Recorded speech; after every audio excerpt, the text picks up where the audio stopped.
તો મિત્રો સવારનો ટાઈમ હતો ને આપણને મળવા આવ્યા હતા વલસાડ વાપીથી એક ભાઈ, બરાબર. ઓમ છે બેણના પણ વર્ષોથી રહે છે વલસાડ વાપી, ત્યાં ધંધો કરે છે. એમનો ધંધો પણ એવો સારો ચાલે છે. તો કે બેણા પાયા હતા કે સરદારભાઈને મળતા જઈએ, તો એ આવ્યા હતા પેશીને મળવા સારું, બરાબર. દુકાને આપણને મળવા આવ્યા હતા. ઓમ છે બેણના જ પણ રહે છે વલસાડ વાપી, એમનો ધંધો ત્યાં ચાલે છે. બહુ સરસ મજાનો એવો ધંધો ચાલે છે અને ઇન્સ્ટાગ્રામની અંદર સારા એવા વિડીયો પણ બનાવે છે મિત્રો. તો એમને સપોર્ટ કરજો મિત્રો, બરાબર. સપોર્ટ કરવાનો ભૂલતા નહીં, તો એમને સપોર્ટ કરજો ને આપણે આદમીને પણ ફોલો કરવાનો ભૂલતા નહીં. પછી મળી ગયા હતા આપણને કોણ, પછી મિત્રો બે ઝલુયાના ચંપલ લેવા આવ્યા હતા કે સરદારભાઈ બનાવો વ્લોગ. તો કીધું કેમ નહીં, તો એમનો મિત્રો બનાવ્યો વ્લોગ, બરાબર. એમનો વ્લોગ બનાવ્યો થોડી વારની અંદર તો મિત્રો આવી ગયો પાણી. તો આપણે સવારનો ટાઈમ હતો, પાણી ભરવાનું હતું. પેલો ભાઈ કે પાણી નાખી દઈએ, કીધું કેમ નહીં, તો નાખી દો પાણી. તો એ માળી સાહેબ ભરતા હતા પાણી, સામે દેખાય છે એ એમની રિક્ષા છે.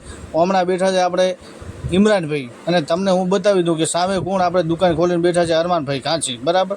અને અડધી દુકાનો મિત્રો બંધ હતી અને આપણે મિત્રો બનાવતા હતા વ્લોગ. સવારનો ટાઈમ હતો એમ વ્લોગ બનાવતા. પછી મિત્રો એક બીજા પણ આપણી જોડે આવી ગયા હતા ગ્રાહક કે સરદારભાઈ બનાવો વ્લોગ. તો કીધું કેમ નહીં, તો મિત્રો આપણે બનાવતા વ્લોગ અમને બનાવી રહેજો. અને મિત્રો પછી આવી ગયા આપણે મુસ્તુભાઈ છત્રી લઈને પેલી દુકાનથી કે સરદાર કાકા વેચો છત્રી, મોસમ છે વરસાદનું. કીધું કેમ નહીં, અમને બનાવી રહેજો. હવે મળીશું મિત્રો નેક્સ્ટ વ્લોગ. ત્યાં સુધી ધન્યવાદ.